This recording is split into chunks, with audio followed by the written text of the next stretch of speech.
अस्सलाम वालेकुम। टॉपिक है टेम्परेचर क्लासिफिकेशन ऑफ एनिमल्स। पहली क्लासिफिकेशन है on the basis of environmental temperature. इस बुनियाद पर जानदारों के दो ग्रुप्स हैं, पोकिलियोथर्म और होम्योथर्म। पोकिलियो का लफ्जी मतलब है वेरिड, चेंजिंग। तो ये क्या है? Animals not able to regulate internal body temperature, यानी बॉडी टेम्परेचर इनका फिक्स नहीं होता। Depend upon external heat source, यानी ये बाहर वाले इन्वायरमेंटल हीट पे डिपेंड करते हैं। Body temperature change with the change in the external environment. तो जैसे एक्सटर्नल इन्वायरमेंट का टेम्परेचर चेंज होता है तो इनका बॉडी टेम्परेचर भी चेंज होता है। इसी वजह से इनको हाइबरनेट करना पड़ता है लो टेम्परेचर में और एस्टिवेट करना पड़ता है हाई टेम्परेचर में, ताकि इनका बॉडी टेम्परेचर इन्वायरमेंट में होने वाली तब्दीली से मुतासर ना हो। इनकी मिसालों में इन्वर्टिब्रेट्स, फिशेज, एम्फीबियंस और रेप्टाइल्स आ जाते हैं।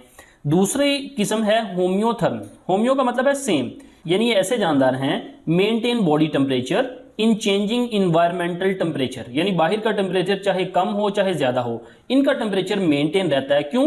क्योंकि इनमें मेटाबॉलिक हीट प्रोडक्शन होती है, अंदरूनी हीट पैदा होती है, जिसकी वजह से टेम्परेचर बरकरार रखते हैं। इनकी मिसालों में बर्ड्स और मैमल्स आ जाते हैं। लेकिन इस क्लासिफिकेशन में एक प्रॉब्लम है।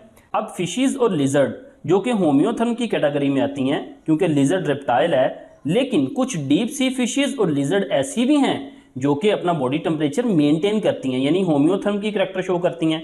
इसी तरह न्यूमेरियस बर्ड्स, बहुत सारे बर्ड्स और मैमल्स ऐसे हैं जो कि चेंज द बॉडी टेम्परेचर अपना चेंज भी करते हैं। हालांकि बर्ड्स को तो हमने होम्योथर्म की क्लास कैटेगरी में रखा हुआ है, तो ये क्लासिफिकेशन इतनी वैलिड नहीं है। इससे बेहतर क्लासिफिकेशन है classification on the basis of heat production.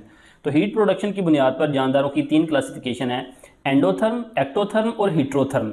Endotherm animals generate their own body heat, यानी अपनी हीट खुद पैदा करते हैं। Maintain body temperature due to high metabolic heat, यानी हाई हीट की वजह से ये अपना बॉडी टेम्परेचर मेंटेन करते हैं। जबकि दूसरी कैटेगरी है ectotherm, produce metabolic heat at low level, यानी इनमें मेटाबॉलिक हीट होती है वो बहुत कम होती है, इसी वजह से एक्सचेंज विद द इन्वायरमेंट, यानी वो थोड़ी सी हीट भी इन्वायरमेंट से एक्सचेंज हो जाती है। तो फिर ये हीट कहाँ से लेते हैं? Depend upon external heat source, यानी इन्वायरमेंट से सनलाइट की शक्ल में या मुख्तलिफ शक्ल में ये हीट लेते हैं। इनकी मिसालों में इंसेक्ट्स, फिशेज, एम्फीबियंस और रेप्टाइल्स आ जाते हैं। अब तीसरी कैटेगरी है हिट्रोथर्म। अब देखें, एंडोथर्म अपनी हीट खुद पैदा करते हैं, जबकि एक्टोथर्म इन्वायरमेंट से लेते हैं।